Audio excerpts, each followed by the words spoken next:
Shalom, Ya. kembali lagi bersama saya, Wong LE, ada di LE untuk jadi berkat bagi dunia ini. Hari ini ada satu kesempatan yang spesial kalau kita bisa kembali lagi berbicarakan tentang pendalaman Alkitab. Kalau waktu yang lalu kita membicarakan kitab Lukas dan Yohanes, hari ini kita akan memasuki kitab Kisah Para Rasul, yang sesuatu yang sungguh luar biasa di kitab ini, yang boleh menginspirasi setiap kehidupan kita untuk kita makin hari makin maju, apalagi pekan dengan pekan Pentakosta yang para pencurahan kuasa Roh Kudus yang sedang kita akan alami di hari-hari ini yang luar biasa. Nah, bersama kami ada Pastor Juni Arlo yang akan membimbing kita untuk kita bisa mengerti apa yang harus kita lakukan dari kitab ini, bagaimana latar belakangnya dan penulisannya dan segalanya untuk memperluas kehidupan kita untuk semakin hari makin maju dan kita bisa menikmati sesuatu yang besar terjadi dalam kehidupan kita. Silakan bersama hambanya. Terima kasih Pastor Senfri. Selamat berjumpa kembali dalam pertemuan kita pada saat ini, dan kita akan membahas mengenai satu kitab yang sangat penting dalam Perjanjian Baru, yaitu kitab Kisah Para Rasul. Nah, kitab ini adalah kitab yang sangat penting bagi gereja oleh karena sejarah perkembangan gereja. Kita bisa lihat di kitab Kisah Para Rasul.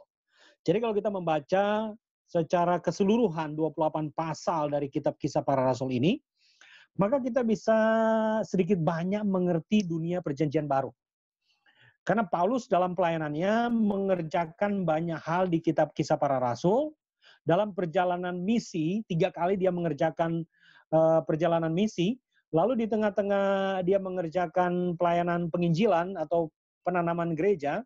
Setelah tiga kali dia selesai, lalu dia mengirimkan surat-surat kepada jemaat-jemaat yang sudah didirikan oleh Paulus. Nah, kita bisa belajar sebagian besar kitab-kitab Perjanjian Baru itu dalam kitab Kisah Para Rasul. Jadi kalau kita membaca kitab Kisah Para Rasul, kita bisa mengerti dunia Perjanjian Baru dengan lebih lengkap, dengan lebih detail, dengan lebih sempurna, oleh karena kitab ini mencatat sejarah perkembangan gereja dalam dunia Perjanjian Baru.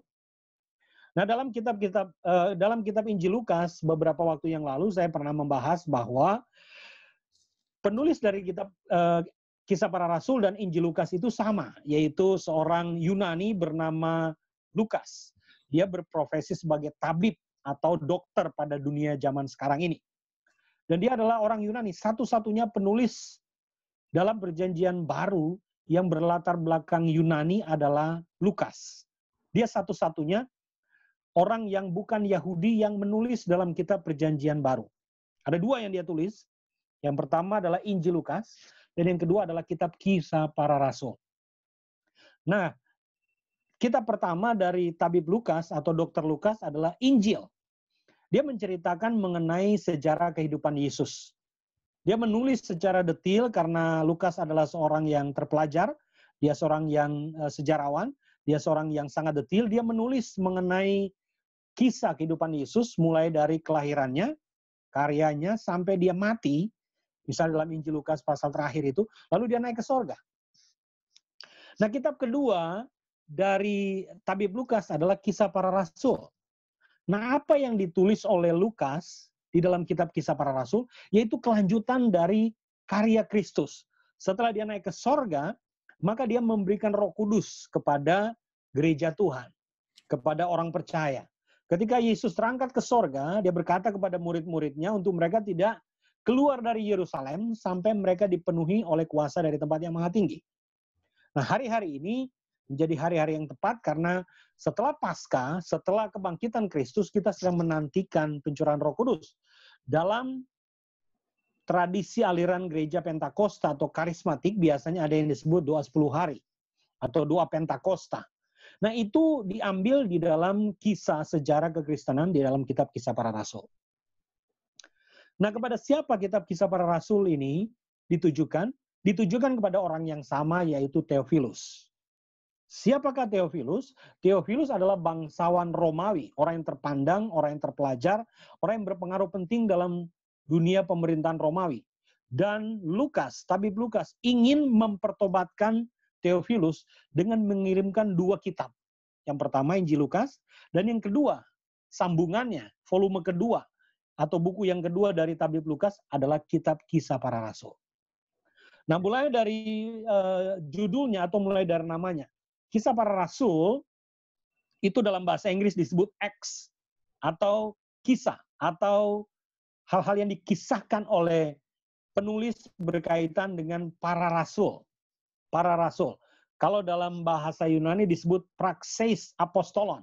Kisah-kisah praktis, kisah-kisah pelayanan para rasul di dalam pelayanan mereka direcord atau ditulis oleh tabib Lukas. Lalu dia membukukan, menulis, lalu mengirimkan kepada Theophilus.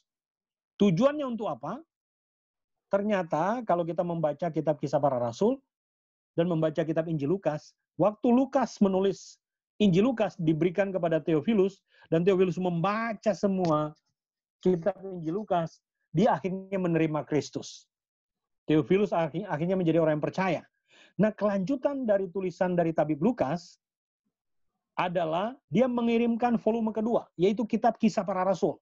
Supaya Lukas memberikan penjelasan mengenai berkembangnya gerakan yang dibangun oleh Kristus dan murid-muridnya ketika dia naik ke sorga, maka otoritas dan kuasa diberikan kepada murid-murid Tuhan melalui kuasa Roh Kudus, dan mereka mulai melayani.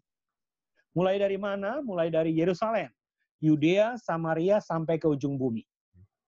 Maka kitab Kisah Para Rasul memiliki tujuan untuk menjelaskan sejarah perkembangan Injil mulai dari Yerusalem sampai ke ujung bumi.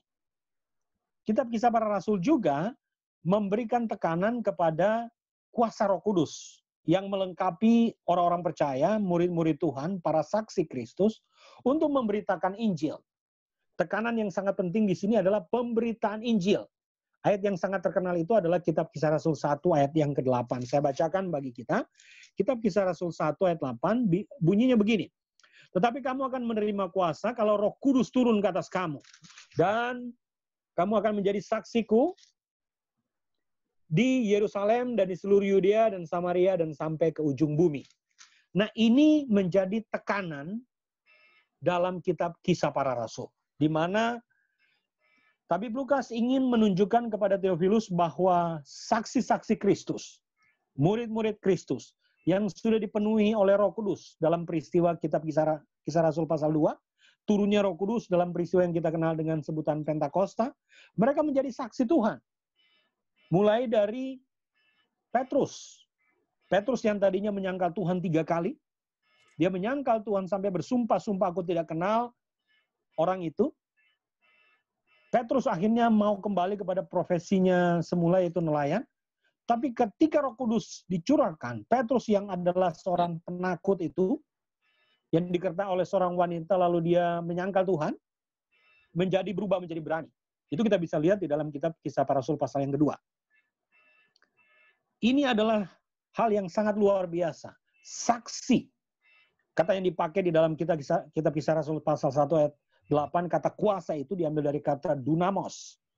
Itu kata dunamos kita bisa mengerti satu kata yang diambil dari itu, dunamos, yaitu dinamit. Nah, dinamit itu bahan peledak yang bisa meledakkan gunung-gunung, yang bisa meledakkan karang-karang, yang bisa meledakkan tempat-tempat yang berbatu-batu dengan diledakkan oleh dinamit. Nah, kuasa yang meledak seperti itu yang diberikan oleh Tuhan melalui kuasa pencurahan Roh Kudus, yaitu Pentakosta kepada murid-murid Tuhan. Kuasa yang sangat luar biasa. Kuasa semangat yang luar biasa sampai meledak, berkobar-kobar untuk memberitakan Injil. Nah, itu ditulis di dalam kitab Kisah Para Rasul. Ketika Yesus terangkat, dia berkata kepada murid-muridnya, 120 orang waktu itu, yang menyaksikan dia naik ke sorga, dia bilang bahwa mereka tidak boleh meninggalkan Yerusalem. Jadi setelah 10 hari mereka menanti, di dalam kitab Kisah Rasul pasal yang kedua, pada waktu peristiwa Pentakosta. Pentakosta itu perayaan panen gandum bagi orang-orang Yahudi. Mereka berkumpul di Yerusalem, lalu Roh Kudus dicurahkan di loteng di ruang atas di Yerusalem. Saya pernah mengunjungi Israel 5 kali, lalu kemudian biasanya sering berdoa di situ, di ruang atas itu. di upper room, di ruang atas itu ada semacam tempat murid-murid Tuhan itu berkumpul. Kira-kira ukurannya mungkin 20 kali 20 meter. Satu tempat yang diyakini sebagai tempat murid-murid Tuhan berdoa di situ. Lalu biasanya kami yang ada di sana itu, orang-orang Indonesia yang mengunjungi ke sana, kami berdoa di situ. Berdoa seperti murid-murid Tuhan berdoa. Nah, di loteng Yerusalem itu kemudian dalam kitab Kisah Rasul pasal 2, Roh Kudus dicurahkan. Roh Kudus diberikan, lalu mereka menjadi berani. Yang pertama kali keluar dan tampil menjadi pengkhotbah adalah Petrus. Petrus menyampaikan khotbah. Lalu dia dikritik oleh orang-orang Yahudi waktu itu. Karena peristiwa Pentakosta, semua orang Yahudi kumpul di Yerusalem. Orang-orang kritik bahwa kamu masih mabuk anggur karena ngomongnya itu seperti susah diterima oleh mereka. Tetapi Petrus berkata, dan ada orang-orang berkata bahwa hari masih pagi, masih jam 9. Tidak mungkin orang kemudian mabuk di pagi hari. Biasanya orang mabuk sore atau malam. Itu karena Roh Kudus yang dicurahkan, lalu Petrus berkhotbah dengan berkobar-kobar, berapi-api, dan banyak orang yang bertobat. Kisah Rasul pasal 2 dan 4, itu ketika Petrus berkhotbah yang respon adalah 5.000 orang. 5.000 orang berkumpul, lalu mereka kemudian menjadi cikal bakal gereja mula-mula. Mereka berkumpul di depan kaki rasul-rasul, mereka berkumpul memecahkan roti, di rumah-rumah mereka beribadah. Inilah awal embrio atau cikal bakal dari gereja. Cikal bakal dari gereja Tuhan itu dimulai di situ. Ketika Petrus berkhotbah, lalu muncul orang-orang yang bertobat, dibaptis, lalu mereka membentuk persekutuan, membentuk pertemuan-pertemuan di rumah-rumah, dan mereka memecahkan roti dan mendengarkan pengajaran dari murid-murid Tuhan.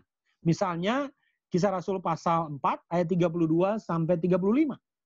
Adapun kumpulan yang telah percaya itu, ketika Petrus berkhotbah, mereka bertobat, mereka sehati dan sejiwa.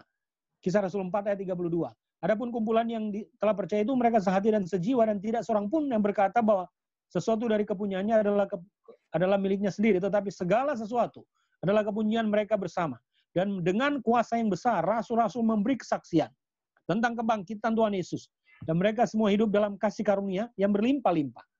Sebab tidak ada seorang yang berkekurangan di antara mereka, karena semua orang yang mempunyai tanah atau rumah menjual kepunyaannya, dan hasilnya itu mereka bawa ke kaki rasul-rasul. Mereka letakkan di depan kaki rasul-rasul. Lalu dibagi-bagikan kepada setiap orang sesuai dengan keperluannya. Nah, ini orang-orang yang bertobat. Mereka menjadi sangat murah hati. Mereka yang dijamah oleh Roh Kudus menjadi orang yang haus dan lapar akan kebenaran. Mereka bersekutu tiap-tiap hari. Ini dahsyatnya karunia roh, baptisan roh yang terjadi dalam kitab Kisah Para Rasul 2, mengubahkan orang yang penakut jadi berani, yang tidak punya kuasa memiliki kuasa. Otoritas kuasa yang datang dari tempat yang maha tinggi, yaitu Roh Kudus, memenuhi mereka. Sehingga mereka menjadi orang-orang yang luar biasa, dan itu tercatat dalam kitab Kisah Para Rasul. Lalu kemudian Petrus melayani. Dia melayani banyak orang, termasuk Kornelius. Di kitab Kisah Rasul pasal yang ke-10. Kornelius adalah seorang perwira Romawi yang tidak percaya. Tapi kemudian Petrus mendapatkan penglihatan, dan dia disuruh oleh Tuhan untuk pergi ke rumah Kornelius. Di kitab Kisah Rasul pasal 10 itu. Lalu dia melayani Kornelius, dan Kornelius penuh dengan roh. Lalu Kornelius bertobat. Kornelius dan seluruh seisi rumahnya menjadi percaya. Itu tercatat dalam kitab Kisah Rasul. Dan kita bisa melihat dari orang-orang Yahudi. Kemudian Injil itu menyebar kepada orang-orang yang bukan Yahudi. Jadi kitab Kisah Rasul ini kita bisa bagi menjadi dua bagian. Hanya ada dua rasul besar yang tercatat dalam pelayanan di kitab Kisah Para Rasul itu. Yaitu satu, Petrus. Dia melayani mulai dari pasal 1 sampai pasal 12 dari kitab Kisah Para Rasul ini. Itu semua kisah mengenai pelayanan Petrus. Lalu kemudian fase kedua yaitu disebut pelayanan Rasul Paulus. Mulai dari pasal 13 sampai pasal 28. Itu menjadi karya terbesar dari seorang rasul yang bernama Paulus. Mulai dari pasal 13.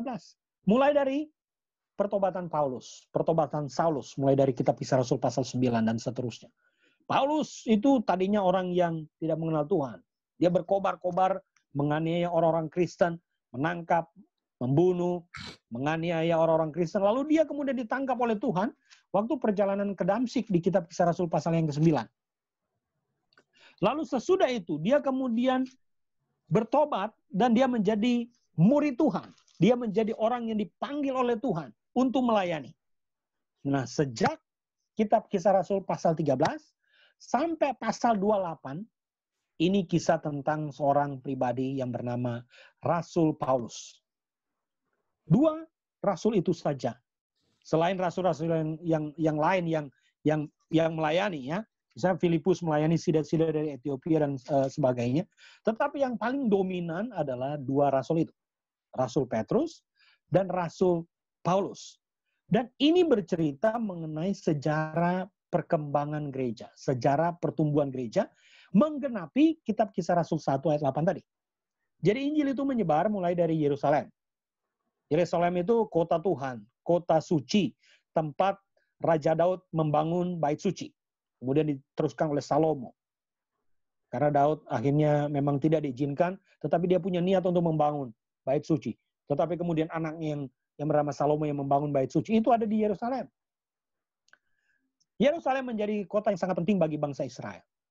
Jadi Injil dimulai dari Yerusalem, kemudian di provinsi Yudea, lalu provinsi Samaria, lalu sampai ke ujung bumi. Itu dikisahkan oleh kitab Kisah Para Rasul. Betapa perjalanan Injil mulai dari pusatnya, yaitu Yerusalem, sampai ke ujung bumi. Sampai kemana-mana. Sampai ke banyak kota, banyak suku, ya, banyak negara. Banyak provinsi-provinsi itu dilewati atau dijalani oleh Paulus dalam 3 kali perjalanan misi. Misi pertama, kedua, ketiga. Lalu berdiri jemaat-jemaat gereja itu. Mulai dari jemaat Galatia, Tesalonika, Filipi, Efesus, Korintus. Itu semua dibangun oleh Paulus ketika dia melakukan perjalanan misi. 3 kali perjalanan misinya. Pertama bersama dengan Barnabas, lalu bersama dengan Markus. Lalu kemudian dalam perjalanan misi kedua, Paulus dengan Silas. Barnabas dengan Markus. Lalu mereka terus melayani sebagai tim. Lalu sampai ke kota Athena. Lalu di kitab Kisah Rasul pasal 17 juga Paulus melayani kota Athena yang penuh dengan filsuf itu. Lalu dia melayani, memberitakan Injil di sana, di Bukit Mars, ya, di tempat mereka kemudian menyampaikan ide-ide. Paulus menyampaikan ide mengenai Kristus. Paulus berkata kepada orang-orang Yunani, orang-orang Athena, aku memberitakan kepada kalian Allah yang belum kalian kenal. Karena ketika dia melayani atau berkunjung ke kota Yunani, ke kota Athena, dia melihat ada satu mezbah kepada Allah yang tidak dikenal. Lalu dengan titik tolak itu, Paulus kemudian memberitakan Injil kepada orang-orang Athena. Bahwa ada satu pribadi yaitu Yesus Kristus Tuhan. Yang menjadi Allah yang mereka belum kenal. Nah sekarang itu sedang diberitakan oleh Paulus. Dan akhirnya itu menggoncangkan Athena Yunani sebagai pusat dari filsafat waktu itu. Lalu banyak orang bertobat.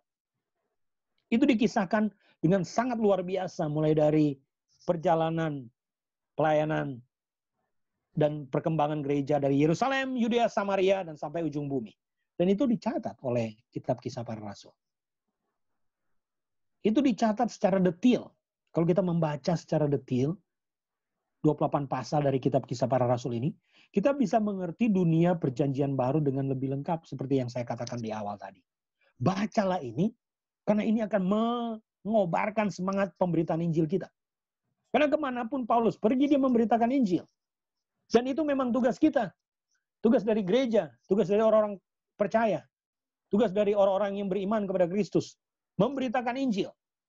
Ada 5 atau 6 tugas panggilan gereja ya. Pertama, koinonia. Koinonia itu adalah persekutuan. Adalah ibadah, adalah fellowship. Tapi yang kedua adalah marturia. Apa itu marturia? Marturia itu adalah pemberitaan Injil. Banyak sekarang gereja-gereja udah mengabaikan itu. Jadi kalau itu yang terjadi, maka gereja akan merosot. Tidak ada pertumbuhan jiwa, karena orang nggak menginjil. Dari mana kita mendapatkan jiwa kalau kita nggak menginjil? Nah itu yang terjadi di gereja-gereja di Eropa. Itu gereja-gereja tutup, karena tidak ada lagi penginjilan. menjadi lemah, karunia rohnya itu tidak ada kobarannya. Jadi gedung-gedungnya besar, orang yang beribadah tinggal 2-3 orang saja, tinggal 10 orang saja. Gedungnya mewah sekali sejak abad pertengahan. Tapi coba lihat gereja-gereja di Eropa. Sudah tutup semua, sudah jadi museum. Bahkan permisi kata, sudah jadi tempat bisnis, tempat sekuler. Bahkan ada yang jadi tempat meramal. Dan ada juga berubah jadi masjid. Itu di gereja-gereja. Dulu gereja. Gereja yang dibangun dengan luar biasa. Tapi kehilangan panggilan pelayanan, kehilangan karunia roh, kehilangan penginjilan. Gereja itu mati. Jadi kalau kita sedang suam-suam kuku, mau mati secara rohani, bacalah kitab Kisah Para Rasul. Itu akan membangkitkan semangat pemberitaan Injil kita. Dan kalau itu yang terjadi, kita akan terus maju. Karena kita menggenapi panggilan Tuhan. Kisah Rasul 1 ayat 8. Kamu akan menjadi saksi kalau Roh Kudus turun atas kamu dan kamu akan jadi saksi di Yerusalem, Yudea, Samaria, bahkan sampai ujung bumi. Dan itu kita bisa lihat. Saya sendiri menulis buku dari kitab Kisah Para Rasul ini. Saya menulis mengenai sejarah penginjilan, sejarah pemberitaan Injil dari kitab Kisah Para Rasul ini. Bagaimana pemberitaan Injil terjadi di kitab ini sangat luar biasa. Dan kita boleh ambil dan baca bagian ini. Ada 9 tekanan dari kitab Kisah Para Rasul ini yang bisa kita pelajari. Yang pertama adalah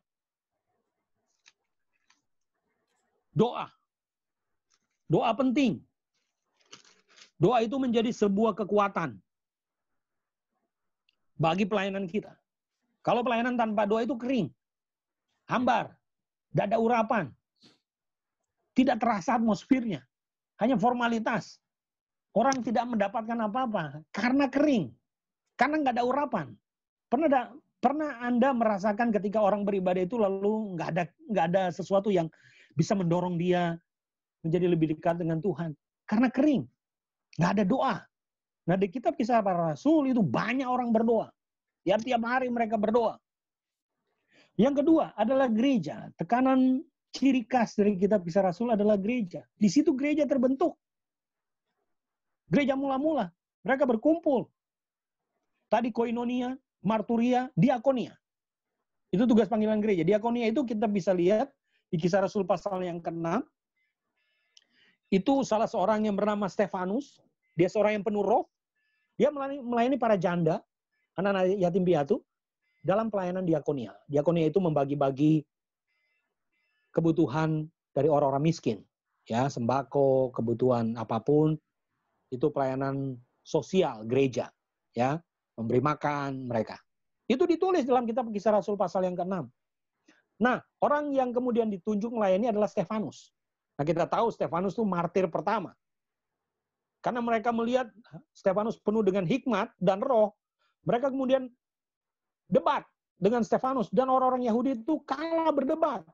Nah, saking karena mereka kalah, mereka melempari Stefanus dengan batu sampai mati. Karena dianggap dia itu menghina, menghujat Tuhan. Karena mengabarkan Kristus. Lalu dia dilempari batu sampai mati. Lalu waktu mereka melempari Stefanus dengan batu, dia melihat ke sorga. Siapa yang dia lihat? Kristus berdiri di sebelah kanan Allah Bapa. Lalu menyambut Stefanus. Lalu Stefanus berkata, jangan tanggungan dosa ini. Lalu dia melihat ke langit, lalu dia melihat anak Allah berdiri di hadapan Allah. Yesus berdiri. Dan menyambut Stefanus sebagai martir pertama. Itu terjadi karena pelayanan diakonia. Jadi koinonia, persekutuan, penginjilan, marturia. Yang ketiga adalah diakonia. Tapi ingat, juga ada pastoralia, penggembalaan. Kita harus menggembalakan jemaat. Sebab kalau nggak digembalakan, jemaat itu akan susah. Kalau dia bermasalah, nggak ada yang tangani konseling. Itu banyak. Akhirnya orang jadi kepahitan, kehidupan keluarganya jadi berantakan, dan segala macam. Jadi perlu ada penggembalaan atau pastoralia. Tapi yang kelima perlu ada didaskalia. Apa itu didaskalia? Pengajaran. Seperti PA yang kita lakukan ini. Kita mengerti. Kita sebagai jemaat perlu diajar dari kebenaran-kebenaran firman. Kita perlu tahu perkitab-kitab yang ada di dalam Alkitab ini. Kita perlu tahu sejarahnya, isinya apa, kontennya apa. Apa tekanan-tekanan di sana. Lalu ada oikumena, yaitu panggilan gereja secara bersama. Lalu saya kembali kepada ciri khas dari kitab Kisah Rasul, selain tadi doa gereja, ditulis dengan sangat jelas di sana. Lalu yang ketiga adalah Roh Kudus. Roh Kudus itu jelas sekali menyertai setiap pelayanan para rasul. Bahkan ketika Rasul Paulus itu kemudian ditangkap di penjara di Filipi, dia dan Silas kemudian berdoa. Lalu penjara itu runtuh karena gempa terjadi. Kepala penjara itu mau bunuh diri, tetapi kemudian Paulus yang menangani para tahanan supaya nggak lari berkata, jangan bunuh diri kepada kepala penjara itu. Karena tahanan ini masih ada, Paulus bilang, kamu jangan bunuh diri. Lalu apa yang dilakukan oleh kepala penjara itu? Dia berkata kepada Paulus, wah, saya tahu, kalau begitu apa yang harus saya lakukan supaya saya selamat? Nah, Paulus kemudian melayani dengan berkata, kau harus percaya kepada Kristus. Engkau dan seisi rumahmu akan diselamatkan. Lalu kepala penjara itu menyerahkan diri dan seluruh keluarganya, bahkan seluruh bawahannya, itu diselamatkan oleh Tuhan karena mereka menjadi percaya kepada Kristus. Itu tekanan luar biasa dari kitab Kisah Para Rasul yang kita lihat sebagai tekanan ciri khas ada yaitu Roh Kudus. Lalu yang kemudian adalah amanat agung. Penginjilan itu diberikan oleh Tuhan. Mulai dari gereja mula-mula itu, semua orang disuruh menginjil. Membuka mulut, membuka suara kita, mengkomunikasikan Injil apapun. Harganya berapapun. Kita perlu membagikan Injil dimanapun. Selamatkan jiwa, sekalipun banyak harga yang harus kita bayar. Selamatkan jiwa, karena satu jiwa berarti berharga di mata Tuhan. Lalu ada yang berikutnya adalah tanda-tanda ajaib. Tanda-tanda ajaib akan menyertai setiap orang percaya. Lalu memang ada penganiayaan bagi orang Kristen, tetapi maju terus. Contoh sebelum Paulus bertobat di kitab Kisah Rasul pasal 9, sebelumnya itu berarti pasal 8, pasal 7 itu ada terjadi penganiayaan. Tidak apa-apa, tetapi kita tetap terus maju. Karena penganiayaan itu berarti kita menjadi tanda kita dipercaya oleh Tuhan. Bukan kita cari-cari masalah, bukan. Tapi ketika kita melayani dengan serius, lalu ada penganiayaan datang, penolakan kepada kita, itu adalah bagian salib yang harus kita terima. Kita harus berbahagia justru. Karena Kristus juga sama, mengalami penganiayaan, bukan? Lalu ada pelayanan kepada orang Yahudi dan orang yang non-Yahudi. Ya, Petrus melayani khusus rasul kepada orang Yahudi. Paulus kepada rasul orang non-Yahudi, yang bukan Yahudi. Lalu ada pelayanan para wanita yang kemudian dihargai. Ada Lydia, seorang businesswoman yang kemudian dilayani oleh Paulus, lalu dia bertobat. Wanita diangkat derajatnya. Karena bagi orang Yahudi, wanita tidak terlalu dihargai karena dianggap second class itu. Itu dalam tradisi Yahudi karena patriark. Ya. Tapi dalam kitab Kisah Rasul, wanita diangkat derajatnya. Lalu yang terakhir, kemenangan. Kemenangan Injil. Sampai ke Roma. Sampai ke Roma itu Injil dibawa oleh Paulus. Karena dia 2 tahun di rumah di penjara di mana Paulus menunggu menjadi martir pada zaman Kaisar Nero. Waktu dia menunggu sampai mau dipancung, sebelum dipancung dia memberitakan Injil 2 tahun di Roma. Dan akhirnya dia mati sebagai martir pada masa Kaisar Nero di Roma dan dia mati di sana. Nah, ini adalah beberapa tekanan di dalam kitab Kisah Para Rasul. Sangat menarik kalau kita membaca. Sangat luar biasa kita bisa lihat pergerakan gereja. Mujizat demi mujizat terjadi. Kuasa Allah dinyatakan. Dan perkembangan gereja secara dahsyat dan luar biasa terjadi. Jadi kita nggak berpuas dengan apa yang sudah kita capai dan kita alami sekarang. Tapi kita tetap terus maju di dalam iman dan percaya kita kepada Kristus. Nah, saya percaya kita Kisah Rasul ini akan memberkati kita dengan sangat luar biasa. Maka pelajari, baca. Kita bisa dialog, kita bisa tanya jawab kalau Anda belum mengerti, belum paham secara lebih detail. Dari sesi-sesi berikutnya kita akan bahas untuk mendalami kitab ini secara lebih baik. Saya pikir sampai di sini cukup. Pastor Sanfri, atau ada yang mau disampaikan lagi atau masih perlu tambahan waktu atau cukup? Gimana? Silakan. Cukup. Terima kasih buat kesempatan yang Pak Joni berikan untuk kita bisa share sama-sama tentang kitab Kisah Para Rasul. Kalau saya boleh ambil satu kesimpulan, berarti dari pencurahan kuasa Roh Kudus, mulai kita bisa melayani. Dan ketika kita dengan adanya Roh Kudus dalam kehidupan kita, kita diperlengkapi untuk kita bisa melayani, bahkan kita bisa pergi untuk melayani di komunitas, di gereja, di keluar, menginjil keluar. Dan itu bisa menjadi contoh dari kitab ini bisa menjadi contoh dalam kehidupan kita untuk kita bisa maju di dalam kita mendekat kepada Tuhan untuk kita bisa melayani sama-sama. Dan terima kasih buat satu kesempatan yang luar biasa bagi Bapak Ibu yang mendengarkan channel ini. Kalau mau bertanya, mau berdiskusi dengan kami, silakan komen di bawah kolom yang ada, dan kami akan berusaha next time-nya kami akan berusaha menjawab setiap pertanyaan dari Bapak Ibu semuanya, supaya kita bisa saling memperlengkapi untuk kami bisa ada di tempat ini melalui siaran ini untuk memperlengkapi kita semua, untuk kita bisa menjadi berkat bagi mereka yang membutuhkan, bagi rekan-rekan yang butuh dikuatkan dengan kitab ini. Dan saya menghimbau untuk Bapak Ibu semuanya untuk membaca kitab ini, dan kitab ini sungguh menarik sekali. Waktu kami mempersiapkan semua pembacaan kitab setiap hari, di kitab ini pun kita juga merasakan sesuatu yang sungguh berbeda, sungguh antusias untuk kita bisa menyelesaikan semuanya. Dan puji Tuhan, kami sudah mempersiapkan semuanya. Silakan ikuti channel kami, channel Wong LA Community, yang kita bisa membagikan sama-sama berkat Tuhan yang luar biasa dalam hidupan kita, dan boleh terimpartasi dalam hidupan Bapak Ibu pendengar semuanya. Amin. Dan waktu ini sungguh berharga sekali, dan kami bersyukur kalau kami boleh saling share. Terima kasih buat Pak Jundi, buat kesempatan yang luar biasa untuk kami bisa share di waktu yang spesial ini. Kiranya kami bisa ketemu lagi di next kesempatan untuk kami bisa membahas kitab-kitab berikutnya dan berdiskusi sama-sama tentang apa yang akan diperlukan dalam pembacaan kitab yang ada. Tuhan Yesus memberkati. Yes. Thank you, Pak. Ya, sama-sama. Tuhan berkati, Pastor Henry.